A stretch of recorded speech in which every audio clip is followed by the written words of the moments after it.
Duke Edgar and his butler Alfred were discussing the unappealing Kate Barrett when Edgar revealed his interest lay with her older sister.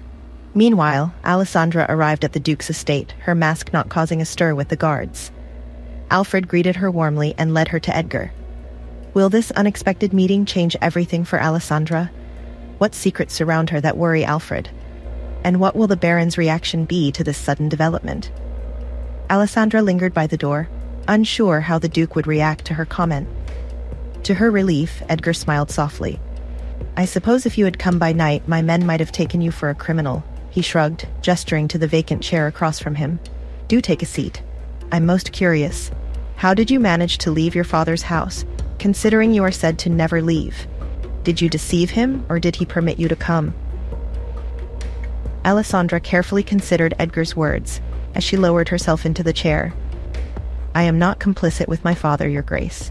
In truth, he would never have consented to my visit. He would call me mad to think you would invite me into your home. Does your father dislike you? Edgar inquired bluntly. There was no use in circumlocution when the matter at hand was so pressing. I do not think he dislikes me, no. He is simply ashamed of me. Who would want a daughter with a reputation like mine in a world such as this? This comment cut the Duke in a peculiar way, causing a rare surge in sympathy. It is the duty of a parent to love their child regardless, he said, his voice softening.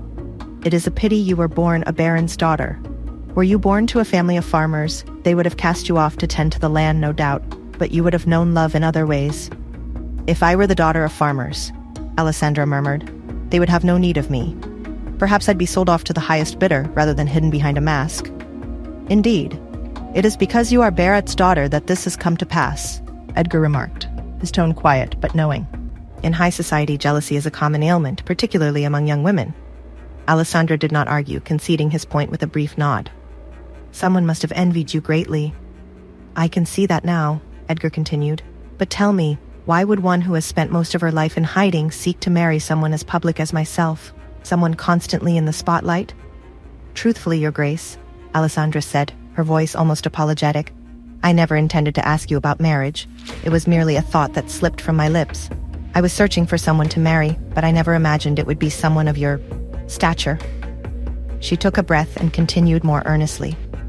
I have considered 3 things, Your Grace. First, you value privacy, so I would not be burdened by constant social demands.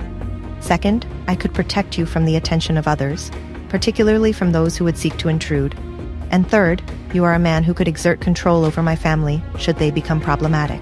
Alessandra had spent the previous night contemplating the practicality of such a marriage. A man of Edgar's influence would be the only one her father could not easily dismiss, and the mere thought of escaping her current home filled her with a sense of resolve. True, Edgar mused. I do prefer my privacy, though there are some occasions when social obligations are unavoidable. Family events or functions for business. How could I attend without my wife? It would be dreadfully dull if you remained in hiding. You misunderstand, Your Grace, Alessandra said, meeting his gaze directly. I never hid myself because I wished to. I did so because I was forced to. I would love to see the world, to attend parties, to dance and be seen. My confidence may be lacking, but I do not wish to live in the shadows anymore.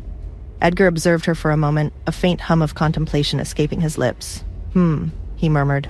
A week ago, I would not have entertained such an offer. But today I find myself curious. Let's see where this leads. He placed a paper before her, the elegant edges of the stationery catching the light. What is this? Alessandra asked, her gaze moving from the paper to him. A contract, Edgar said smoothly. If we are to proceed with this arrangement, it must have terms and conditions naturally.